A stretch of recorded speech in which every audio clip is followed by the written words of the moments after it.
Totoo ang kwento ni Mommy Zenny ng Taytay. Sa sobrang hirap na dinaanan niya sa buhay, naranasan niyang magsimula sa wala. Walang-wala talaga. Pero higit pa sa kakulangan sa material na bagay, ang mas mabigat niyang pinagdaanan ay ang mga salitang ibinato sa kanya ng ibang tao na kahit grade 6 daw, hindi niya kayang mapagtapos ang kanyang mga anak. Sa kabila ng lahat na natili siyang matatag at hindi sumuko, pakinggan natin ang kanyang makapangyarihang sharing. Hindi ko po magawang palisin dahil naranasan ko ang hirap ng kalooban na pinagtatakot ang paninda.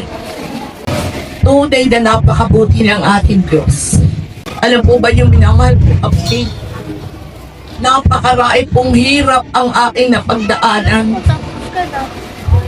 Andun lang po kami sa isang barong-barong na tirahan na ang ako po ay hinusgahan ng aking mga kamag-anak, kakilala, na hindi raw po ako makapagpapatapos kahit grade 6 ay hindi makakatapos ang aking mga anak dahil wala kaming pagkukunan.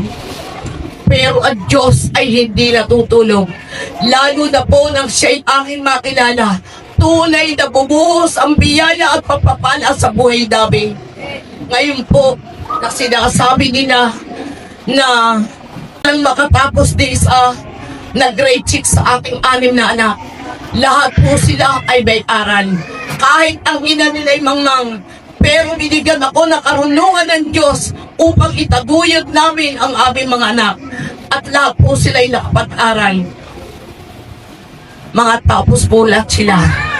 At ang pinakahuli ko pong pinag-aral ay doktor na kasama ko ngayon.